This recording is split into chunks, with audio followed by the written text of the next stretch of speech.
ਸਤਿ ਸ਼੍ਰੀ ਅਕਾਲ। ਅਸੀਂ ਅੱਜ ਇੱਕ ਬਹੁਤ ਅਹਿਮ ਮੁੱਦੇ ਤੇ ਚਰਚਾ ਕਰਾਂਗੇ। ਉਹ ਹੈ ਮੱਤੇਵਾੜਾ ਜੰਗਲਾਤ ਦੇ ਨਾਲ ਜਿਹੜਾ ਇੱਕ ਇੰਡਸਟਰੀਅਲ ਪਾਰਕ ਬਣਾ ਰਹੇ ਨੇ।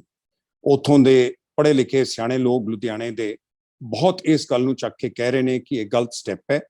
ਉਹਨਾਂ ਨੇ ਨੈਸ਼ਨਲ ਗ੍ਰੀਨ ਟ੍ਰਾਈਬੂਨਲ ਕੋਲ ਵੀ ਆਪਣੀ ਇੱਕ ਅਰਜ਼ੀ ਦਿੱਤੀ ਹੈ। ਨੈਸ਼ਨਲ ਗ੍ਰੀਨ ਟ੍ਰਾਈਬੂਨਲ ਨੇ ਇੱਕ ਕਮੇਟੀ ਸੈਟਅਪ ਕੀਤੀ ਹੈ ਡੀਸੀ ਸਾਹਿਬ ਦੇ ਨੀਚੇ, ਜਿਹੜੀ ਦੱਸੇ ਕਿ ਇਹਦਾ ਕੋਈ ਹੱਲ ਲੱਭਿਆ ਜਾਵੇ। ਸੋ ਇਸ ਮੁੱਦੇ ਨੂੰ ਅੱਗੇ ਇਸ ਤੇ ਚਰਚਾ ਕਰਨ ਲਈ ਸਾਡੇ ਨਾਲ ਅੱਜ ਜੁੜ ਰਹੇ ਨੇ ਕਰਨਲ ਚੰਦਰ ਮੋਹਨ ਲਖਨਪਾਲ, ਜਿਹੜੇ ਲੀਡਰ ਨੇ ਇੱਕ ਪਬਲਿਕ ਐਕਸ਼ਨ ਕਮੇਟੀ ਦੇ, ਔਰ ਇਹਦੇ ਚ ਬਹੁਤ ਉਹਨਾਂ ਨੇ ਖੁਦ ਕੰਮ ਕੀਤਾ।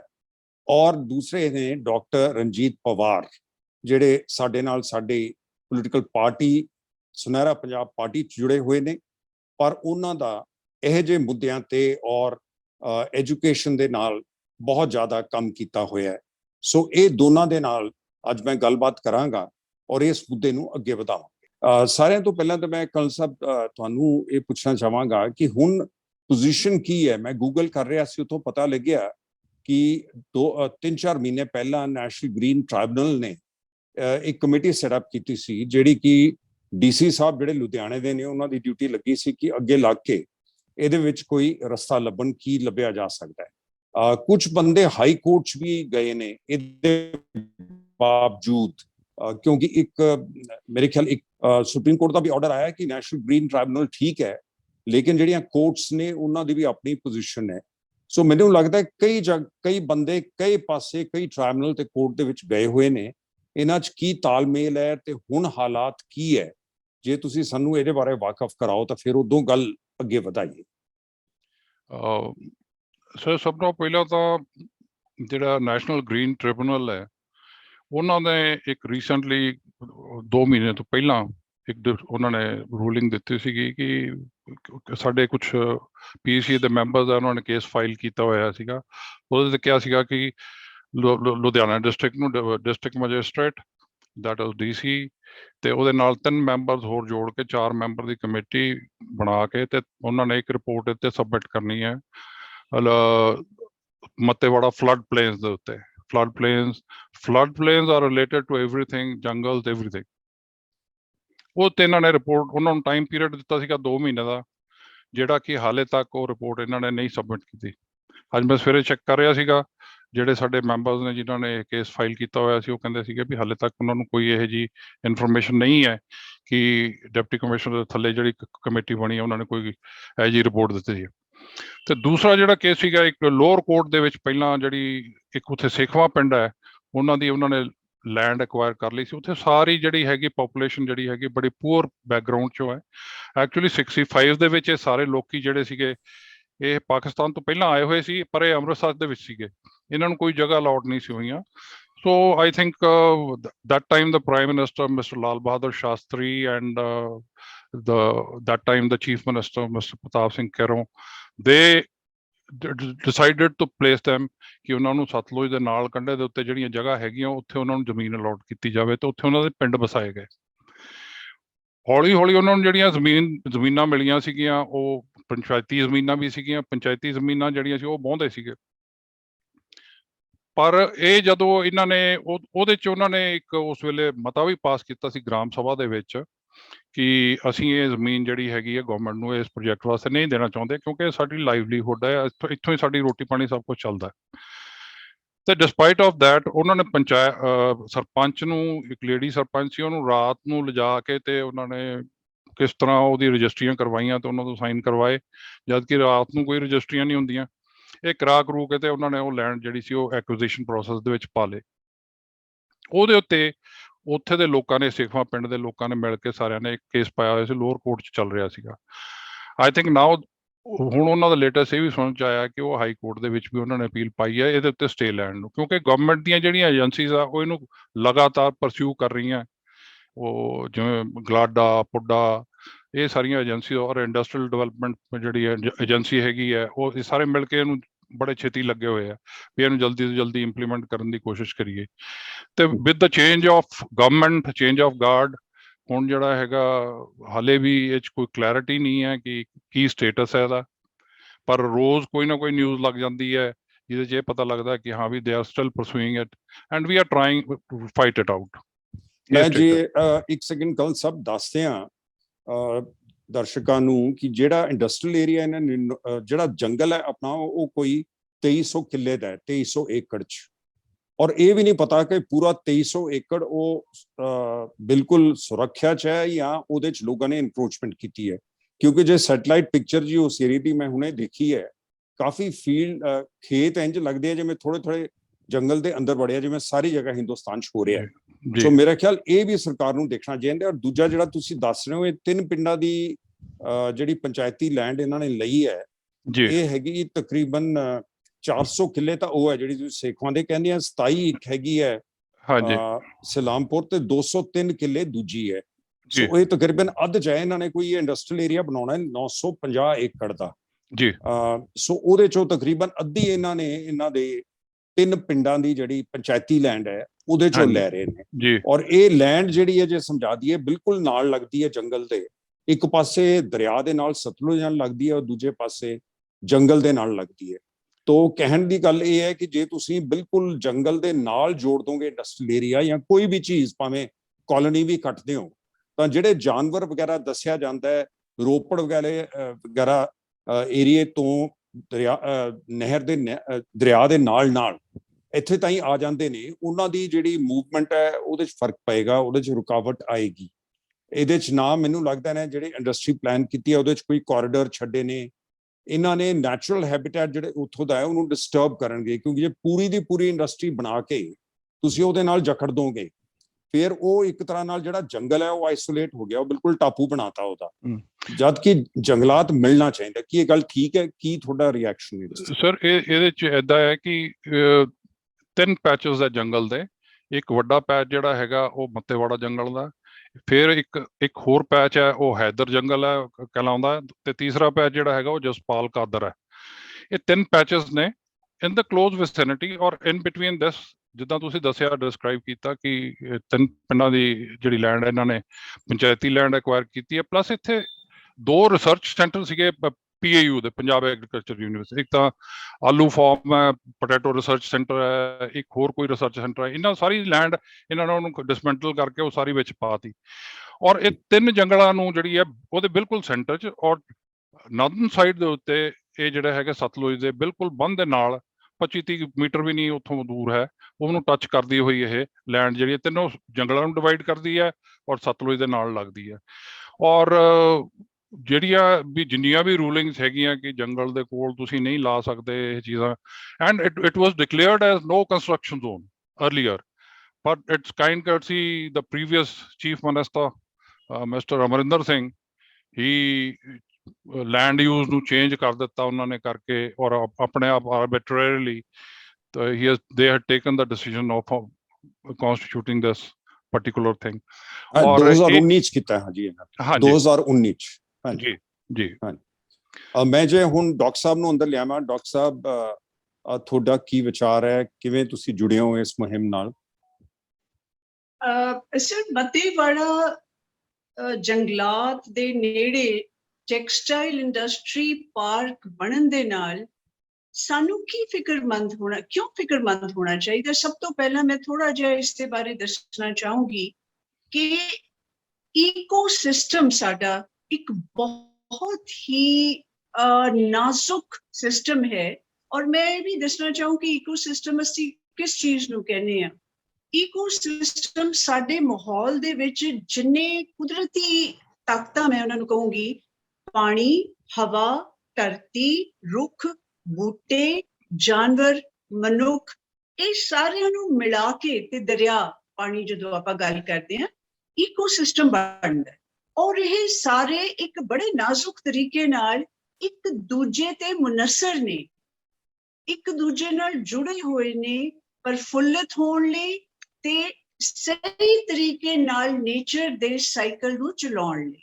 ਜਦੋਂ ਅਸੀਂ ਇਸ ਈਕੋਸਿਸਟਮ ਨੂੰ, ਇਹਦੇ ਤਵਾਜ਼ਨ ਨੂੰ ਵਿਗਾੜਦੇ ਹਾਂ, ਜਿਹਦੇ ਲਈ ਸਭ ਤੋਂ ਜ਼ਿਆਦਾ even more than nuclear reactors ਇਨਸਾਨ ਦੀਆਂ ਗਤੀਵਿਧੀਆਂ ਜ਼ਿੰਮੇਦਾਰ ਨੇ, ਤਾਂ ਉਹਦੇ ਵਿੱਚ ਆਪਾਂ ਇਹਨਾਂ ਦੇ ਵਿੱਚੋਂ ਜੇ ਜੰਗਲਾਤ ਨੂੰ ਖਰਾਬ ਕਰਦੇ ਹਾਂ, ਅਸੀਂ ਆਪਣੀਆਂ ਨਹਿਰਾਂ ਨੂੰ, ਦਰਿਆਵਾਂ ਨੂੰ ਪ੍ਰਦੂਸ਼ਿਤ ਕਰਦੇ ਹਾਂ, ਅਸੀਂ ਸਾਡਾ ਜਿਹੜਾ ਪਾਣੀ ਹੈ ਜਿਹਦੀ ਤਹਿ ਧਰਤੀ ਦੇ ਨੀਚੇ, ਅਸੀਂ ਉਹਨੂੰ ਵੀ ਪ੍ਰਦੂਸ਼ਿਤ ਕਰਦੇ ਹਾਂ, ਤਾਂ ਅਸੀਂ ਵੀ ਤਰੱਕੀ ਨਹੀਂ ਕਰ ਸਕਦੇ। ਮਨੁੱਖ ਲੌਂਗ ਟਰਮ ਦੇ ਵਿੱਚ ਆਪਣੇ ਆਪ ਨੂੰ ਵੀ ਨੁਕਸਾਨ ਪਹੁੰਚਾ ਰਿਹਾ ਹੈ।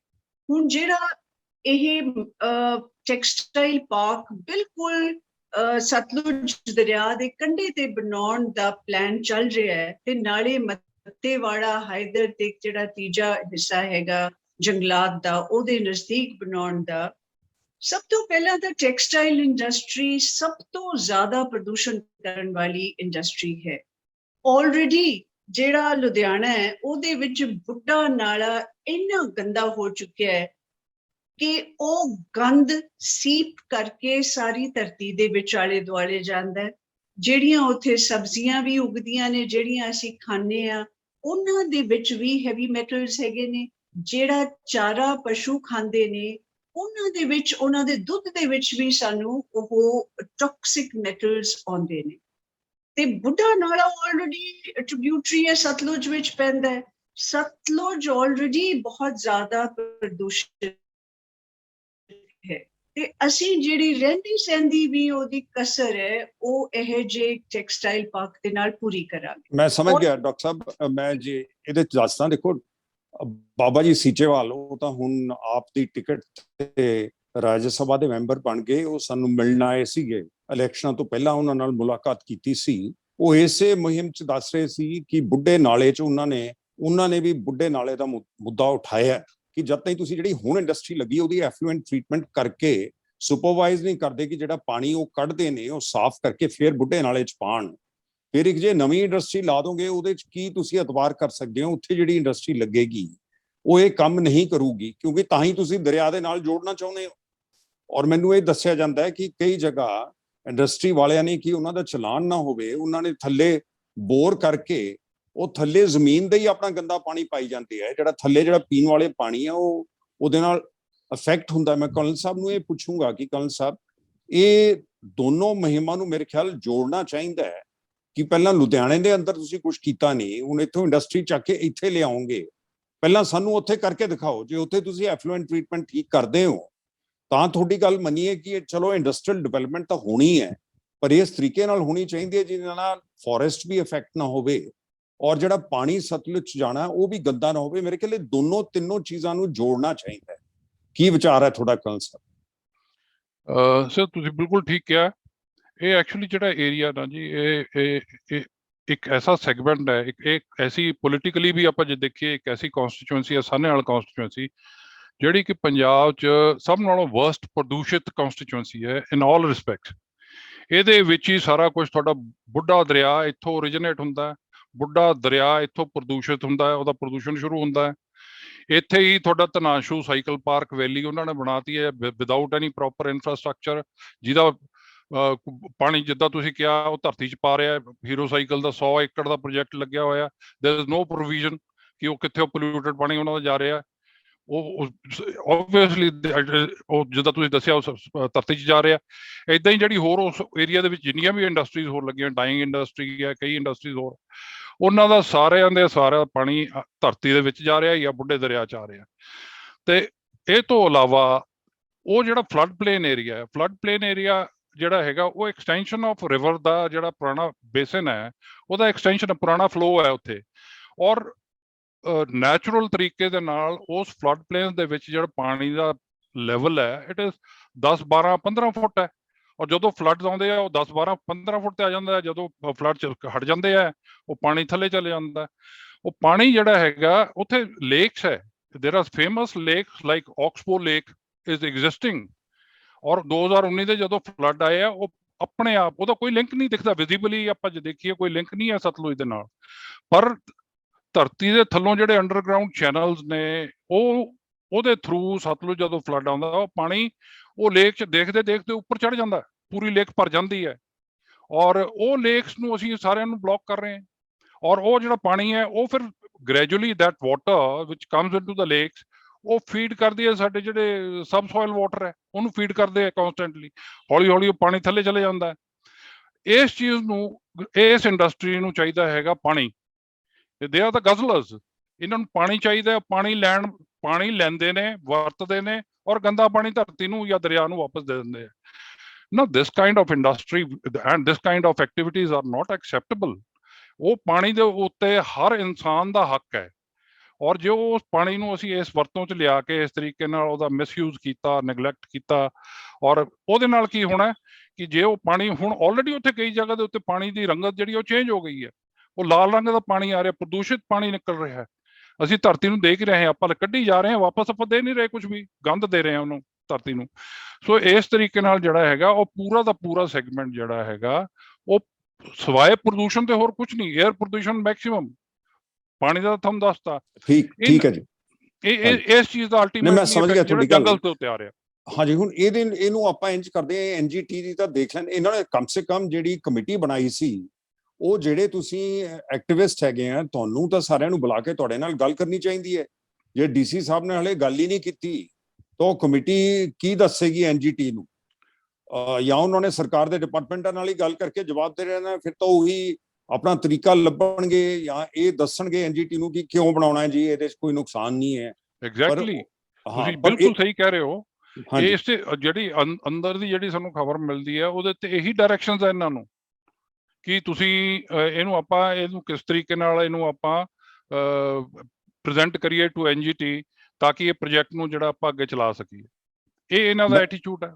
ਪਰ ਇਹ ਇਕੱਲਾ ਪਾਣੀ ਦਾ ਮੁੱਦਾ ਨਹੀਂ ਹੈ। ਪਾਣੀ, ਹਵਾ, ਧਰਤੀ, ਇਹਨਾਂ ਨੂੰ ਤੁਸੀਂ ਅਲੱਗ-ਅਲੱਗ ਨਹੀਂ ਲੈ ਸਕਦੇ, ਇਹਨਾਂ ਨੂੰ ਜਿਵੇਂ ਡਾਕਟਰ ਸਾਹਿਬ ਨੇ ਕਿਹਾ ਇਕੱਠਿਆਂ ਲੈਣਾ ਪਏਗਾ। ਸੋ ਡਾਕਟਰ ਸਾਹਿਬ, ਕੀ ਤੁਹਾਡਾ ਵਿਚਾਰ ਹੈ ਕਿ ਸਾਨੂੰ ਇੱਕ ਸੈਮੀਨਾਰ ਵੱਡਾ ਕਰਨਾ ਚਾਹੀਦਾ? ਕਿਉਂਕਿ ਲੁਧਿਆਣੇ 'ਚ ਨਹੀਂ ਲੜਾਈ, ਇਹ ਬੜੀ ਵੀਰਤਾ ਨਾਲ ਲੜਦੇ ਆ, ਉਹ ਉੱਥੇ ਲੋਕਲ ਲੈਵਲ ਤੇ ਰਹਿ ਜਾਂਦੀ ਹੈ, ਉਹ ਨਹੀਂ ਪ੍ਰਕਾਸ਼ਿਤ ਨਹੀਂ ਹੁੰਦੀ ਜਿੰਨੀ ਹੋਣੀ ਚਾਹੀਦੀ ਹੈ। ਤੁਸੀਂ ਸਰ ਬਿਲਕੁਲ ਸਹੀ ਕਹਿ ਰਹੇ ਹੋ, ਕਿਉਂਕਿ ਸਭ ਤੋਂ ਪਹਿਲਾਂ ਸੋਚਣ ਵਾਲੀ ਗੱਲ ਇਹ ਹੈ ਵੀ ਜੇ ਸਰਕਾਰ ਇੱਕ ਪਲਾਨ ਬਣਾ ਕੇ ਬੈਠੀ ਹੈ ਔਰ ਉਹਨੂੰ ਲਾਗੂ ਕਰਨ ਦੇ ਲਈ ਵੇਟ ਕਰ ਰਹੀ ਹੈ, ਉਹਨੇ ਜਿਹੜੀ ਕਮੇਟੀ ਬਣਾਈ ਹੈ ਉਹ ਸਰਕਾਰੀ ਅਫਸਰਾਂ ਦੀ ਬਣਾਈ ਹੈ ਤੇ ਉਹਨਾਂ ਨੇ ਤਾਂ ਸਰਕਾਰ ਦੀ ਲਾਈਨ ਜੋ ਕਰਨੀ ਹੈ ਨਾ। ਜੇ ਇਹਨਾਂ ਨੇ ਵਾਕਈ ਬਿਨਾਂ ਪੱਖਪਾਤ ਦੇ ਕਮੇਟੀ ਬਣਾਉਣੀ ਸੀ, ਉਹਦੇ ਵਿੱਚ ਐਕਸਪਰਟਸ ਹੋਣੇ ਚਾਹੀਦੇ ਨੇ ਇਕੋਲੋਜੀ ਦੇ, ਔਰ ਉਹਦੇ ਵਿੱਚ ਗੈਰ ਸਰਕਾਰੀ ਸੰਸਥਾਵਾਂ ਦੇ ਮੈਂਬਰ ਹੋਣੇ ਚਾਹੀਦੇ ਨੇ। ਫਿਰ ਅਸੀਂ ਮੰਨੀਏ ਕਿ ਇਹ ਕਮੇਟੀ ਬਿਨਾਂ ਇੱਕ ਸਰਕਾਰ ਦਾ ਪੱਖ ਸੋਚੇ ਕੋਈ ਐਕਸਪਰਟ ਐਡਵਾਈਸ ਦੋ। ਇਹ ਠੀਕ ਹੈ ਤੁਹਾਡੀ ਗੱਲ। ਮੈਂ ਜਦ ਬਾਬਾ ਜੀ ਸੀਚੇਵਾਲ ਆਏ ਸੀ, ਉਹ ਇੱਕ ਹੋਰ ਗੱਲ ਦੱਸ ਰਹੀ ਸੀ ਕਿ ਬੁੱਢੇ ਨਾਲੇ ਦਾ ਪਾਣੀ ਜਦ ਸਤਲੁਜ ਜਾਂਦਾ ਹੈ, ਫਿਰ ਉਹ ਅੱਗੇ ਜਾ ਕੇ ਦੁਬਾਰਾ ਫੇਰ ਉਹਨੂੰ ਜਦ ਨਹਿਰਾਂ ਨਿਕਲਦੀਆਂ ਉਹਦੇ ਚੋਂ, ਉਹ ਬਠਿੰਡੇ ਤਾਈਂ ਪਹੁੰਚ ਰਹੀ ਹੈ। ਇਹ ਪੋਲਿਊਸ਼ਨ ਕੱਲੀ ਲੁਧਿਆਣੇ ਦੀ ਨਹੀਂ ਹੈ, ਇਹਦੀ ਜਿਹੜੀ ਟੇਲ ਹੈ, ਜਿਹੜੀ ਪੂਛ ਹੈ, ਉਹ ਥੱਲੇ ਤਾਈਂ ਚਲੀ ਜਾਂਦੀ ਹੈ, ਹਰਿਆਣੇ ਦੇ ਬਾਰਡਰ ਤਾਈਂ ਔਰ ਹਰਿਆਣੇ ਤੱਕ। ਤੋ ਇਸ ਕਰਕੇ ਇਹ ਮੁੱਦਾ ਇੱਥੇ ਨਹੀਂ ਖਤਮ ਹੋਣਾ। ਪੋਲਿਊਸ਼ਨ ਸ਼ੁਰੂ ਇੱਥੋਂ ਹੋ ਰਹੀ ਹੈ, ਲੇਕਿਨ ਇਹਦਾ ਅਸਰ ਬਹੁਤ ਦੂਰ ਤਾਈਂ ਜਾ ਰਿਹਾ, ਤਾਈਂ ਕੈਂਸਰ ਦੇ ਕੇਸ ਵੱਧ ਰਹੇ ਨੇ। ਕੈਂਸਰ ਦੇ ਹਸਪੀਟਲ ਤਾਂ ਮੰਗੀ ਜਾਂਦੇ ਨੇ, ਪਰ ਸਾਨੂੰ ਲੋੜ ਕਿਉਂ ਪਏ ਹਸਪੀਟਲਾਂ ਦੀ ਜੇ ਅਸੀਂ ਪਹਿਲਾਂ ਹੀ ਜਿੱਥੋਂ ਬਿਮਾਰੀ ਚੱਲਦੀ ਹੈ ਉੱਥੇ ਨਾ ਰੋਕੀਏ। ਤੋ ਇਸ ਕਰਕੇ ਕੱਲ ਸਾਹਿਬ ਮੈਂ ਹੀ ਸੋਚ ਰਿਹਾ, ਤੁਸੀਂ ਵੀ ਆਪਣੇ ਹੋਰ ਸਾਥੀਆਂ ਨਾਲ ਗੱਲ ਕਰੋ। ਆਪਾਂ ਇੱਕ ਕੋਈ ਪਾਰਟੀ ਦੇ ਬੇਸਿਸ ਤੇ ਨਹੀਂ, ਪਰ ਐਕਟਿਵਿਸਟ ਦੇ ਬੇਸਿਸ ਤੇ ਇੱਕ ਚੰਡੀਗੜ੍ਹ ਕਰਦੇ ਆ ਸੈਮੀਨਾਰ, ਉੱਥੇ ਸੀਚੇਵਾਲ ਸਾਹਿਬ ਨੂੰ ਇਨਵਾਈਟ ਕਰਦੇ ਆ, ਉਹ ਸਾਡਾ ਪੁਲ ਬਣਨੇ ਸਰਕਾਰ ਨਾਲ। ਉਹੀ ਮੁੱਦੇ ਜਿਹੜੇ ਉਹ ਚੱਕਦੇ ਰਹੇ, ਉਹ ਸਰਕਾਰ ਦੇ ਹੁਣ ਅੰਦਰੋਂ ਚੱਕ ਸਕਦੇ ਆ ਜਾ ਕੇ, ਔਰ ਪਾਰਲੀਮੈਂਟ ਦੇ ਵਿੱਚ ਚੱਕ ਰਹੇ ਆ। ਤੋ ਇਸ ਕਰਕੇ ਮੈਨੂੰ ਲੱਗਦਾ ਉਹਨਾਂ ਨੇ ਸ਼ਾਇਦ ਟਿਕਟ ਵੀ ਇਸੇ ਕਰਕੇ ਲਿਆ ਹੋਵੇ, ਤੇ ਇਹਦਾ ਸਾਨੂੰ ਫਾਇਦਾ ਉਠਾਉਣਾ ਚਾਹੀਦਾ। ਹਾਂਜੀ ਕੱਲ ਸਾਹਿਬ। ਹਰੀਕੇ ਪੱਤਨ ਤੋਂ ਐਕਚੁਅਲੀ ਇੱਕ ਜਿਹੜਾ ਸੈੱਟ ਹੈ ਉਹ IGC ਦਾ ਸੈੱਟ, ਟਵਿਨ ਕੈਨਾਲ ਨਿਕਲਦੀਆਂ ਜਿਹੜੀਆਂ ਪੂਰੀਆਂ ਰਾਜਸਥਾਨ ਨੂੰ। ਮੈਂ ਇਹ ਪੂਰੀਆਂ ਕੈਨਾਲ ਔਰ ਪੂਰੇ ਸਤਲੁਜ ਨਾਲ ਟਰੈਵਲ ਕਰਕੇ ਦੇਖਿਆ ਕਿੱਥੋਂ ਕਿਵੇਂ ਸਿਸਟਮ ਖਰਾਬ ਹੋਇਆ। ਔਰ ਇਹ ਇੱਕ ਮੋਹਨਗੜ੍ਹ ਜਗ੍ਹਾ ਆਉਂਦੀ ਹੈ ਰਾਜਸਥਾਨ ਦੇ ਵਿੱਚ, ਜੈਸਲਮੇਰ ਦੇ ਕੋਲ ਹੈ, ਸ਼ਾਰਟ ਆਫ ਜੈਸਲਮੇਰ। ਉੱਥੇ ਜਾ ਕੇ ਪਾਣੀ ਜਿਹੜਾ ਹੈਗਾ, ਔਰ ਉੱਥੇ ਇਹਨਾਂ ਨੇ ਟ੍ਰੀਟਮੈਂਟ ਪਲਾਂਟ ਲਗਾਏ ਹੋਏ ਆ ਜਿੱਥੋਂ ਟ੍ਰੀਟ ਕਰਕੇ, ਔਰ ਉਹ ਗੰਦਗੀ ਮੈਂ ਦੇਖੀ ਹੈ ਜਿਹੜੇ ਪਾਣੀ ਨੂੰ ਉਸ ਜਗ੍ਹਾ ਤੇ ਜਾ ਕੇ ਵੀ after travelling more than 300-400 kilometre still you find that dirt lying there. So ਇਹ ਪਾਣੀ ਦਾ ਇਫੈਕਟ ਜਿਹੜਾ ਹੈਗਾ, it is not only this, there are all your forward cantonments, all your air force stations, all your ਜਿੰਨੀਆਂ ਤੁਹਾਡੀਆਂ ਆਪਣੀਆਂ gas agencies forward area 'ਚ ਕੰਮ ਕਰ ਰਹੀਆਂ, ਸਾਰੀਆਂ ਇਸ ਪਾਣੀ ਦੇ ਉੱਤੇ ਡਿਪੈਂਡੈਂਟ ਹੈ। ਤੇ ਹਰ ਜਗ੍ਹਾ ਟ੍ਰੀਟਮੈਂਟ ਪਲਾਂਟ ਲੱਗੇ ਹੋਏ ਆ। ਟ੍ਰੀਟਮੈਂਟ ਪਲਾਂਟਸ ਦੇ ਨਾਲ ਹੀ RO ਸਿਸਟਮ ਦੇ ਨਾਲ ਹੀ ਤੁਸੀਂ ਗੰਦ ਕੱਢਦੇ ਹੋ, ਢੇਰ ਲੱਗਿਆ ਹੁੰਦਾ ਗੰਦ ਜਿਹੜਾ ਉੱਥੋਂ ਇੰਨੀ ਗੰਦਗੀ ਉੱਥੇ ਤੱਕ ਜਾਂਦੀ ਹੈ।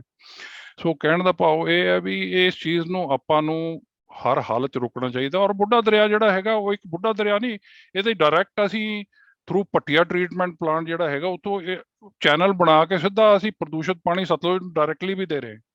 ਇੱਕ ਤਾਂ ਲੁਧਿਆਣੇ ਤੋਂ, ਇੱਕ ਬੁੱਢੇ ਦਰਿਆ ਦੇ ਜਾ ਰਿਹਾ, ਇੱਕ ਭੱਟੀਆਂ ਡਰੇਨ ਦੇ ਥਰੂ ਜਾ ਰਿਹਾ। ਤੋ ਇਹ ਪਾਣੀ ਜਿਹੜਾ ਹੈਗਾ ਉੱਥੇ ਤੁਸੀਂ ਖੜ ਨਹੀਂ ਸਕਦੇ, ਇੰਨੀ ਮਤਲਬ ਉਹਦੀ ਸਮੈਲ ਹੈ, ਇੰਨੀ ਫਾਊਲ ਸਮੈਲ ਹੈ। ਔਰ ਬਿਲਕੁਲ ਕਾਲਾ ਪਾਣੀ, absolutely we call it black water, ਕਾਲਾ ਪਾਣੀ ਇਹਨੂੰ ਕਹਿੰਦੇ ਆ। ਤੇ ਇਹਨੂੰ ਉਹ ਜਿਹੜਾ 650 crore upgradation of the treatment plant ਦੇ ਉੱਤੇ ਜਿਹੜਾ ਇਹ ਸਪੈਂਡ ਕਰ ਰਹੇ ਆ, it is going to be waste. ਕਿ ਜਦ ਤੱਕ ਉਹ ਸਿਰਫ ਹੈਗਾ ਕਿ they are tackling the situation within the municipal limit. What about outside the municipal limit? ਇਹ ਹੁਣ ਧਨਾਂਸ਼ੂ ਔਰ ਇਹ Mattewara, all these places, Kumbh Kalan ਵਗੈਰਾ ਜਿੰਨੇ ਵੀ ਹੈ, ਇਹ ਸਾਰੇ ਮਿਊਨਿਸਪਲ ਲਿਮਿਟ ਤੋਂ ਬਾਹਰ ਹੈ। ਜੇ ਅਸੀਂ ਅੰਦਰ ਟ੍ਰੀਟਮੈਂਟ ਪਲਾਂਟ ਵੀ ਲਾ ਕੇ ਉਹਨਾਂ ਨੂੰ ਅੰਦਰ ਟ੍ਰੀਟ ਕਰ ਦਿੱਤਾ ਤਾਂ ਬਾਹਰੋਂ ਫੇਰ ਬੁੱਢੇ ਨਾਲੇ 'ਚ ਗੰਦ ਆਉਂਦਾ ਰਿਹਾ ਤੇ ਉਹਨੂੰ ਆਪਾਂ ਕੀ ਕਰਾਂਗੇ? ਨਹੀਂ, ਇਹਦੇ 'ਚ ਦੋ ਮੁੱਦੇ ਆ ਖਾਲਸਾ। ਪਹਿਲੀ ਗੱਲ ਤਾਂ ਹੈ ਇੰਡਸਟਰੀ ਜਿਹੜੀ ਹੈ, ਇੰਡਸਟਰੀਅਲ ਜ਼ੋਨ ਬਣਾਉਣਾ, ਉਹ ਕਿੱਥੇ ਬਣਾਇਆ ਜਾਵੇ। ਇਹ ਤਾਂ ਨਹੀਂ ਹੈ ਨਾ ਖਾਲੀ ਜਗ੍ਹਾ ਪਈ ਹੈ ਇੱਥੇ ਬਣਾ ਲਓ। ਦੂਜਾ, ਕਿਤੇ ਵੀ ਨਵੇਂ ਇੰਡਸਟਰੀਅਲ ਜ਼ੋਨ ਬਣਦੇ ਹੈ ਉਹਦੇ ਵਿੱਚ ਪ੍ਰੋਪਰ ਐਫਲੂਐਂਟ ਟ੍ਰੀਟਮੈਂਟ ਪਲਾਂਟ ਨਾਲ ਦੀ ਨਾਲ ਉੱਥੇ ਹੀ ਹੋਵੇ, ਤਾਂ ਉਹਨੂੰ ਅਪਰੂਵ ਕਰਨ, ਤਾਂ ਉੱਥੇ ਜਿਹੜੇ ਇੰਡਸਟਰੀ ਲਾਉਂਦੇ ਉਹ ਅਪਰੂਵ ਕਰਨ। ਔਰ ਤੀਜੀ ਗੱਲ ਹੈ, ਅਸੀਂ ਲੈਂਡਲੌਕਡ ਸਟੇਟ ਹੈ, ਅਸੀਂ ਐਗਰੋ ਇੰਡਸਟਰੀ ਤੇ ਡਿਪੈਂਡੈਂਟ ਹੈ। ਜੇ ਇਹਨਾਂ ਨੇ ਗਰੋ ਵੀ ਕਰਨਾ ਹੈ ਤਾਂ ਤੁਸੀਂ ਇੱਥੇ ਕਿਉਂ ਕੱਪੜਿਆਂ ਦੀ ਇੰਡਸਟਰੀ ਕਿਉਂ ਵਧਾ ਰਹੇ ਹੋ? ਉਹਦੇ ਨਾਲ ਪੰਜਾਬ ਦਾ ਫਾਇਦਾ ਨਹੀਂ ਹੋਣਾ, ਵਾਤਾਵਰਣ ਤੇ ਜ਼ਿਆਦਾ ਅਸਰ ਪਏਗਾ। ਤੁਹਾਨੂੰ ਜਿਹੜੀ ਡਿਵੈਲਪਮੈਂਟ ਹੈ, ਇੰਡਸਟਰੀਅਲ ਡਿਵੈਲਪਮੈਂਟ, ਐਵੇਂ ਉਹ ਤੁਸੀਂ ਹੁਣ ਸਟੀਲ ਪਲਾਂਟ ਇੱਥੇ ਨਹੀਂ ਲਾ ਸਕਦੇ, ਤੁਸੀਂ ਤੇ ਕਾਰਾਂ ਨਹੀਂ ਬਣਾ ਸਕਦੇ। ਕਿਸ ਤਰ੍ਹਾਂ ਦੀ ਇੰਡਸਟਰੀਅਲ ਮਾਡਲ ਪੰਜਾਬ ਦਾ ਹੋਣਾ ਚਾਹੀਦਾ, ਇਹ ਵੀ ਇਹਨਾਂ ਨੂੰ ਸੋਚਣਾ ਪਊਗਾ। ਉਹਦੇ ਮੁਤਾਬਕ ਇੰਡਸਟਰੀਅਲ ਜ਼ੋਨਸ ਕੱਟਣੇ ਪੈਣਗੇ। ਉਹਨਾਂ ਦੇ ਜ਼ੋਨ ਦੇ ਵਿੱਚ ਕਹੀ ਜਿਹੀ ਇੰਡਸਟਰੀ ਲੱਗਦੀ ਹੈ ਉਹ ਸੋਚਣਾ ਪਏਗਾ। ਇਹ ਇੰਟੀਗ੍ਰੇਟਿਡ ਡਿਵੈਲਪਮੈਂਟ ਹੈ, ਸਸਟੇਨੇਬਲ ਡਿਵੈਲਪਮੈਂਟ। ਉਹ ਕੋਈ ਸੋਚ ਨਹੀਂ ਰਿਹਾ। ਇੱਥੇ ਜਿਹੜੀ ਡਿਮਾਂਡ ਆਉਂਦੀ ਹੈ, ਹਾਂਜੀ ਇੱਥੇ ਕੱਟ ਦੋ, ਖਾਲੀ ਜਿਹਾ ਪਿਆ, ਇੱਥੇ ਇੰਡਸਟਰੀਅਲ ਜ਼ੋਨ ਬਣਾ ਦਿਓ। ਪ੍ਰੋਪਰਟੀ ਡੀਲਰ ਦਾ ਕੰਮ ਕਰਦੀ ਸਰਕਾਰ। ਸਰਕਾਰ ਜਿਹੜੀ ਹੈ ਉਹ ਕੰਟਰੋਲ ਕਰਕੇ, ਨੋਰਮਸ ਬਣਾ ਕੇ, ਸਟੈਂਡਰਡਸ ਬਣਾ ਕੇ ਉਹਦੇ ਮੁਤਾਬਕ ਨਹੀਂ ਕਰਦੀ ਜਿਵੇਂ ਸਾਰੀ ਦੁਨੀਆ ਡਿਵੈਲਪ ਕੰਟਰੀਜ਼ ਕਰ ਰਹੀ ਹੈ। ਪੜ੍ਹੀ ਲਿਖੀ ਸਟੇਟ ਹੈ ਸਾਡੀ, ਉਸ ਮੁਤਾਬਕ ਕਰਨਾ ਚਾਹੀਦਾ ਹੈ। ਤੁਸੀਂ ਲਾਸਟ ਫਿਊ ਵਰਡਸ ਡਾਕਟਰ ਸਾਹਿਬ ਕੁਝ ਕਹਿਣਾ ਚਾਹੋ, ਫਿਰ ਕੱਲ ਸਾਹਿਬ, ਫਿਰ ਉਹਦੇ ਬਾਅਦ ਖਤਮ ਕਰਦੇ ਹਾਂ ਆਪਾਂ ਗੱਲ ਤਾਂ ਕਰ ਹੀ ਲਈ। ਸਰ, ਇੱਥੇ ਮੈਂ ਤੁਹਾਡੀ ਗੱਲ ਦੇ ਨਾਲ ਦੱਸ ਰਹੀ ਹਾਂ ਕਿ ਜਿਹੜੀ ਸਰਕਾਰ ਹੈ ਉਹ ਸਰਮਾਏਦਾਰਾਂ ਨਾਲ ਰਲ ਕੇ, I am sorry to say, ਉਹ ਉਹਨਾਂ ਦਾ ਪੱਖ ਦੇਖਦੀ ਹੈ। ਉਹ ਸਾਡੇ ਰਾਜ ਦਾ ਪੱਖ, ਜਾਂ ਉਹ ਲੋਕ ਜਿਹੜੇ ਬਿਲਕੁਲ ਇਗਨੋਰੈਂਟ ਨੇ ਕਿ ਉਹਨਾਂ ਦੀ ਸਿਹਤਾਂ ਦੇ ਉੱਤੇ ਕਿੰਨਾ ਮਾੜਾ ਅਸਰ ਪੈ ਰਿਹਾ ਹੈ ਇਹਨਾਂ ਚੀਜ਼ਾਂ ਦਾ, ਉਹਨਾਂ ਦੇ ਬਾਰੇ ਉਹ ਕੰਸਰਨਡ ਨਹੀਂ ਲੱਗਦੀ। ਔਰ ਇਹਦੇ ਬਾਰੇ ਸਾਨੂੰ ਜਿੰਨੇ ਲੋਕ ਅਸੀਂ ਸਮਝਦੇ ਹਾਂ, ਸਾਨੂੰ ਰਲ ਕੇ ਇੱਕ ਆਵਾਜ਼ ਉਠਾਉਣੀ ਚਾਹੀਦੀ। ਕੱਲ ਸਾਹਿਬ, ਜਿਸ ਤਰ੍ਹਾਂ ਤੁਸੀਂ ਕਿਹਾ ਜੀ, ਧਨਾਂਸ਼ੂ ਇੱਕ ਇਹਨਾਂ ਨੇ ਪ੍ਰੋਜੈਕਟ ਲਾਇਆ, ਉਸੇ ਏਰੀਏ ਦੇ ਵਿੱਚ ਹੀ ਹੈ। ਧਨਾਂਸ਼ੂ ਪ੍ਰੋਜੈਕਟ ਦੇ ਵਿੱਚ ਪੂਰਾ ਪਲਾਨਡ ਮੈਪ ਤੁਹਾਨੂੰ ਮਿਲੇਗਾ। ਉਹਦੇ ਵਿੱਚ ਤੁਹਾਨੂੰ ਮੈਪ ਦੇ ਵਿੱਚ STP ਵੀ ਦਿਖਦੇ ਆ, CETP ਵੀ ਦਿਖਦੇ ਆ, ਵਾਟਰ ਪ੍ਰੋਵੀਜ਼ਨ ਵੀ ਹੈਗੀ ਆ। ਪਰ ਨਾ ਤਾਂ ਉੱਥੇ 100 ਏਕੜ ਦਾ ਹੀਰੋ ਵਾਲਿਆਂ ਨੇ ਪ੍ਰੋਜੈਕਟ ਲਾਉਣਾ ਸ਼ੁਰੂ ਕਰ ਦਿੱਤਾ, ਲਾ ਵੀ ਦਿੱਤਾ, ਕੰਪਲੀਟ ਵੀ ਕਰਤਾ, but still there is no proper water supply, there is no STP, there is no CETP, nothing. ਇਹ ਤਾਂ ਇਹਨਾਂ ਦੀ ਡਿਵੈਲਪਮੈਂਟ ਹੈ, ਇਹ ਡਿਵੈਲਪਮੈਂਟ ਦਾ ਇਹਨਾਂ ਦਾ ਮਾਡਲ ਹੈ। ਤਾਂ ਅਸੀਂ ਤਾਂ ਇਹੀ, ਮੈਂ ਐਂਡ 'ਚ ਇਹੀ ਕਹਾਂਗਾ ਜੀ, ਸਾਨੂੰ ਆਜ਼ਾਦੀ ਤਾਂ ਮਿਲ ਗਈ, ਪਰ ਆਜ਼ਾਦੀ ਸਾਨੂੰ ਪ੍ਰਦੂਸ਼ਣ ਤੋਂ ਅੱਜ ਤੱਕ ਨਹੀਂ ਮਿਲੀ ਹੈ, ਜਿਹਦੇ ਨਾਲ ਕਿ ਸਾਡੇ ਲੱਖਾਂ ਕਰੋੜਾਂ ਦੀ ਤਾਦਾਦ ਦੇ ਵਿੱਚ ਲੋਕੀ ਮਰ ਰਹੇ ਨੇ ਔਰ ਪਰਿਵਾਰ ਤਬਾਹ ਹੋ ਰਹੇ ਹੈ। ਔਰ ਗਵਰਨਮੈਂਟ ਦੀ, ਮੇਰਾ ਖਿਆਲ, ਇਹ ਪਰਿਆਵਰਣ ਜਿਹੜਾ ਹੈਗਾ, ਇਹ ਇਹਨਾਂ ਦੇ ਕਿਤੇ ਏਜੰਡੇ ਤੇ ਮੈਨੂੰ ਦਿਖਦਾ ਨਹੀਂ ਹੈ। ਗੱਲ ਜ਼ਰੂਰ ਕਰਦੇ ਆ ਸਾਰੇ, ਇਹੀ ਸਾਰੇ ਮਿਨਿਸਟਰਸ, ਜਦੋਂ ਇਹ ਪਿਛਲੀ ਸਰਕਾਰ 'ਚ MLA ਸੀਗੇ, ਸਾਰੇ ਸਾਡੇ ਕੋਲ ਆ ਕੇ ਗਏ ਆ। ਕੁਲਤਾਰ ਸੰਧਵਾ ਜੀ ਆ ਕੇ ਗਏ ਆ 3-4 ਵਾਰ, ਉਹ ਵੀ ਦੇਖ ਕੇ ਗਏ ਆ। ਬੀਬੀ ਮਾਣੂਕੇ ਜੀ ਆ ਕੇ ਗਏ ਆ, ਉਹ ਸਾਨੂੰ ਸਪੋਰਟ ਕਰਕੇ ਗਏ ਆ ਇਸ ਕਾਜ਼ ਨੂੰ। But van they have formed the government, they are not to be seen. There is no response from the government. ਸੋ ਇਹ ਐਟੀਟਿਊਡ ਹੈ। ਇਹ ਐਟੀਟਿਊਡ ਜਦ ਤੱਕ ਆਪਾਂ ਇਹਨਾਂ ਦਾ ਬ੍ਰੇਕ ਨਹੀਂ ਕਰਦੇ, ਤਦ ਤੱਕ ਸਾਨੂੰ ਇਹ ਫਰੀडम ਫਰੋਮ ਪੋਲਿਊਸ਼ਨ ਨਹੀਂ ਮਿਲੇਗਾ। ਔਰ ਇਹ ਇੱਕ ਬਹੁਤ ਵੱਡੀ ਜ਼ਰੂਰਤ ਹੈ ਹਰ ਇੱਕ ਇਨਸਾਨ ਦੀ ਕਿ ਉਹ ਇੱਕ ਪੋਲਿਊਸ਼ਨ ਫ੍ਰੀ এনवायरमेंट ਦੇ ਵਿੱਚ ਰਹੇ, ਉਹ ਉਹਦਾ ਇੱਕ ਹੱਕ ਹੈ। ਮੈਂ ਐਂਡ 'ਚ ਇਹੀ ਕਹਿਣਾ ਚਾਹੁੰਦਾ ਜੀ। ਧੰਨਵਾਦ। ਬਹੁਤ ਬਹੁਤ ਧੰਨਵਾਦ ਕੱਲ ਸਾਹਿਬ, ਡਾਕਟਰ ਸਾਹਿਬ। ਇਹ ਗੱਲ ਹੁਣ ਗੱਲ ਇੱਥੇ ਮੁੱਕਦੀ ਹੈ ਕਿ ਅਸੀਂ ਅਗਲੇ ਕਦਮ ਕੀ ਚੱਕਣੇ ਨੇ, ਕਿਵੇਂ ਨਵੀਂ ਸਰਕਾਰ ਪੰਜਾਬ ਦੇ ਵਿੱਚ ਆਈ ਹੈ, ਉਹਦੇ ਤਾਈਂ ਇਹ ਗੱਲਾਂ ਕਿਵੇਂ ਪਹੁੰਚਾਈਆਂ ਜਾਣ। ਉਹਨਾਂ ਨੂੰ ਕਹੀਆ ਜਾਵੇ ਵੀ ਤੁਸੀਂ ਬਦਲਾਓ ਨੂੰ ਅੱਗੇ ਲਿਆ ਕੇ ਤੁਸੀਂ ਸਰਕਾਰ ਬਣਾਈ ਹੈ, ਹੁਣ ਸਾਰਿਆਂ ਤੋਂ ਪਹਿਲਾਂ ਬਦਲਾਓ ਇਹਦੇ 'ਚ ਕਰਕੇ ਦਿਖਾਓ ਕਿ ਜਿਹੜੀ ਇੰਡਸਟਰੀਅਲ ਪਾਲਿਸੀ ਹੈ, ਪੋਲਿਊਸ਼ਨ ਨਾਲ ਰਿਲੇਟਡ ਨਾਲ ਜੁੜੇ ਹੋਏ ਮੁੱਦੇ ਨੇ, ਇਹਨਾਂ ਤੇ ਕੋਈ ਨਵਾਂ ਕੰਮ ਕਰੋ ਤਾਂ ਮੰਨੀਏ ਬਦਲਾਅ ਆ ਰਿਹਾ ਹੈ। ਤੇ ਇਹ ਮੌਕਾ ਆਪਾਂ ਇਹਨਾਂ ਨੂੰ ਦੇਵਾਂਗੇ, ਇਹਨਾਂ ਨੂੰ ਬੁਲਾਵਾਂਗੇ ਵੀ, ਬੁਲਾ ਕੇ ਇਹਨਾਂ ਨਾਲ ਕੋਈ ਸੈਮੀਨਾਰ ਕਰਕੇ, ਕਿਉਂਕਿ ਜੇ ਦਫ਼ਤਰਾਂ ਦੇ, ਮੇਰਾ ਸਰਕਾਰ ਦੇ ਵਿੱਚ ਇਹ ਐਕਸਪੀਰੀਅੰਸ ਰਿਹਾ ਹੈ ਕਿ ਕਮਰਿਆਂ ਵਿੱਚ ਬੈਠ ਕੇ ਤਾਂ ਸਰਕਾਰ ਬੜੀਆਂ ਗੱਲਾਂ ਕਰ ਲੈਂਦੀ ਹੈ, ਪਰ ਅਸਰ ਉਦੋਂ ਪੈਂਦਾ ਜਦ ਉਹਨਾਂ ਨੂੰ ਸੈਮੀਨਾਰ 'ਚ, ਓਪਨ ਏਅਰ 'ਚ ਬੁਲਾ ਕੇ ਬਾਹਰ ਸਟੇਜ ਤੇ ਉਹਨਾਂ ਨੂੰ ਸਵਾਲ ਕਰੋ ਤੇ ਜਵਾਬ ਪੁੱਛੋ, ਫਿਰ ਉਹ ਥੋੜਾ ਜਿਹਾ ਜ਼ਿਆਦਾ ਧਿਆਨ ਦਿੰਦੇ ਆ, ਉਹਨਾਂ ਨੂੰ ਪਤਾ ਪਬਲਿਕ ਸੁਣ ਰਹੀ ਹੈ। ਔਰ ਅੱਜ ਕੱਲ੍ਹ ਪਬਲਿਕ ਸੋਸ਼ਲ ਮੀਡੀਆ, ਦੂਸਰੇ ਰਾਹ, ਉਹਨਾਂ ਨੂੰ ਮਿੰਟੋ ਮਿੰਟ ਪਤਾ ਹੈ ਕਿ ਅਸੀਂ ਕੀ ਗੱਲ ਕਰਦੇ ਹਾਂ, ਸਰਕਾਰ ਕੀ ਗੱਲ ਕਰਦੀ ਹੈ, ਕਿਹੜੇ ਮੁੱਦੇ ਹੈ, ਉਹਨਾਂ ਤੇ ਕੌਣ ਸਿਆਣੀ ਗੱਲ ਕਰ ਰਿਹਾ ਹੈ, ਉਹ ਧਿਆਨ ਦਿੰਦੇ ਨੇ। ਔਰ ਇਹੀ ਅਸੀਂ ਕੋਸ਼ਿਸ਼ ਕਰ ਸਕਦੇ ਹਾਂ ਕਿ ਉਹਨਾਂ ਦਾ ਧਿਆਨ ਇਸ ਵੱਲ ਰੱਖੀਏ। ਬਹੁਤ ਬਹੁਤ ਮਿਹਰਬਾਨੀ ਜੀ।